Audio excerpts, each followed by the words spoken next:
কবি জয় গোস্বামীর লেখা কবিতা মেঘবালিকা। আমি যখন ছোট ছিলাম খেলতে যেতাম মেঘের দলে। একদিন এক মেঘবালিকা প্রশ্ন করলো কৌতূহলে, এই ছেলেটা নাম কি রে তোর? আমি বললাম ফুসমন্তর। মেঘবালিকা রেগেই আগুন, মিথ্যে কথা, নাম কি অমন হয় কখনো? আমি বললাম নিশ্চয়ই হয়, আগে আমার গল্প শোনো। সে বলেছে শুনবো না যা, সেই তো রানী, সেই তো রাজা, সেই তো একই ঢাল তলোয়ার, সেই তো একই রাজার কুমার পক্ষীরাজের, শুনবো না আর, ওসব বাজে। আমি বললাম তোমার জন্য নতুন করে লিখব তবে। সে বলল সত্যি লিখবে? বেশ, তাহলে মস্ত করে লিখতে হবে, মনে থাকবে? লিখেই কিন্তু আমায় দিবি। আমি বললাম তোমার জন্য লিখতে পারি এক পৃথিবী। লিখতে লিখতে লেখা যখন সবে মাত্র 2-4 পাতা, হঠাৎ তখন ভূত চাপলো আমার মাথায়।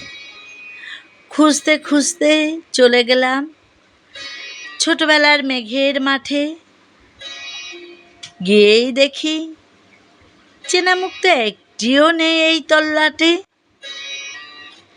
একজনকে মনে হলো, ওরই মধ্যে অন্যরকম। এগিয়ে গিয়ে বলি তাকে, তুমি কি সেই মেঘবালিকা? তুমি কি সেই?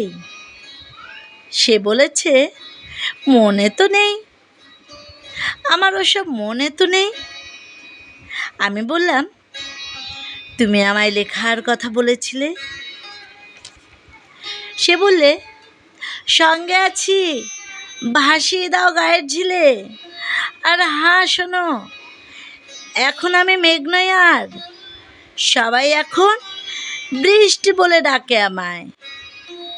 বলেই হঠাৎ এক পশলায় চুল থেকে নখ আমায় পুরো ভিজিয়ে দিয়ে অন্য অন্য বৃষ্টি বাদল সঙ্গে নিয়ে মিলিয়ে গেল খরস্রোতায়, মিলিয়ে গেল খরস্রোতায়, মিলিয়ে গেল দূরের বেলায়, দূরে দূরে দূরে।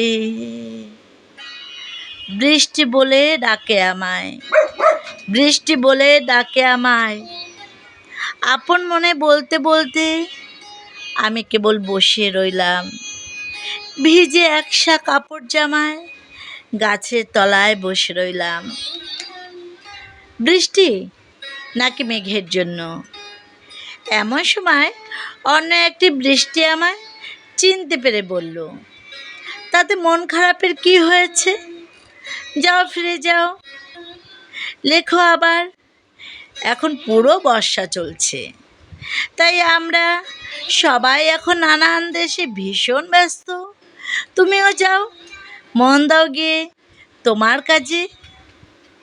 বর্ষা থেকে ফিরে আমরা নিজেই যাব তোমার কাছে।